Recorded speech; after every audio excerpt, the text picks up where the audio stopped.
ఆర్థిక సంవత్సరం ఆరంభం కాబోతున్న సందర్భంగా చాలా రూల్స్ ఫిబ్రవరి 1 నుంచి కేంద్ర ప్రభుత్వం మార్చేస్తోంది. సరిగ్గా ఇప్పుడే మధ్యంతర బడ్జెట్ ను ప్రవేశపెట్టనున్న విషయం తెలిసిందే.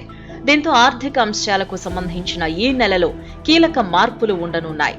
ఈ మధ్యంతర బడ్జెట్ వల్ల ప్రజల ఫైనాన్షియల్ అంశాలపై ప్రభావం చూపనున్నాయి. అలాగే పలు బ్యాంకులు ప్రకటించిన పథకాలకు కూడా జనవరి 31తో గడువు ముగియనుంది. దీంతో ఫిబ్రవరి 1వ తేదీ నుంచి ఎలాంటి అంశాల్లో ఎలాంటి మార్పులు వస్తున్నాయో తెలిస్తే షాక్ అవుతారు. జాతీయ రహదారులపై ఉండే టోల్ గేట్స్ కు సంబంధించి కేంద్ర ప్రభుత్వం కీలక నిర్ణయం తీసుకుంది.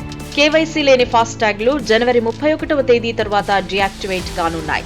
ఈ నేపథ్యంలోనే ఫాస్టాగ్లన్నింటికీ కేవైసీ చేసుకోవాలని అధికారులు తెలిపారు. ప్రస్తుతం అధికారిక లెక్కల ప్రకారం 1.2 కోట్ల డూప్లికేట్ ఫాస్టాగ్లున్నట్లు తెలుస్తోంది. వీటిని గుర్తించడానికే కేవైసీని తప్పనిసరి చేస్తూ నిర్ణయం తీసుకున్నారు. ఫిబ్రవరి నెల నుంచి మారనున్న మరో రూల్ సావరన్ గోల్డ్ బాండ్ కు సంబంధించింది. రిజర్వ్ బ్యాంక్ ఆఫ్ ఇండియా 2023-24 ఆర్థిక సంవత్సరంలో సావరన్ గోల్డ్ బాండ్ చివరి విడతను ఫిబ్రవరిలో విడుదల చేయనుంది.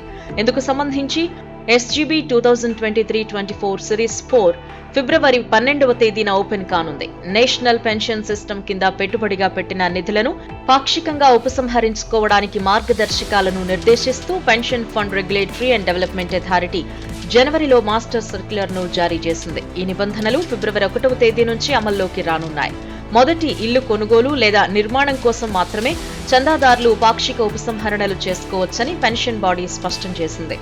State Bank of India home loan పై ప్రాసెసింగ్ ఫీజు రాయితీలకు జనవరి 31వ తేదీని చివరి తేదీగా నిర్ణయించారు. ఈ రాయితీ ఫ్లెక్సీపై NRI, నాన్ లైఫ్ ప్రివిలేజ్ వంటి వారికి వర్తిస్తుంది. ఇదిలా SBI హోమ్ లోన్స్ పై భారీగా రాయితీలను అందిస్తోంది. 65 BPS కంటే తక్కువ వడ్డీ రేట్లకు గృహ రుణాలను అందిస్తున్న విషయం తెలిసిందే. Punjab and Sindh bank Dhanalakshmi 444 days పేరుతో తీసుకొచ్చిన ప్రత్యేక ఫిక్స్డ్ డిపాజిట్ పథకానికి జనవరి 31, 2024ని చివరి తేదీగా నిర్ణయించారు. అంతకుముందు నవంబర్ 30, 2023 వరకే చివరి తేదీ ఉండగా దాన్ని జనవరి 31, 2024 వరకు పొడిగించింది. ఈ పథకంలో భాగంగా పెట్టుబడి పెట్టేవారికి 7.4%, సూపర్ సీనియర్లకి ఇది 8.05% చొప్పున వడ్డీ రేటు అందిస్తోంది. కాబట్టి ఇవన్నీ జాగ్రత్తగా చూసుకోవాలి.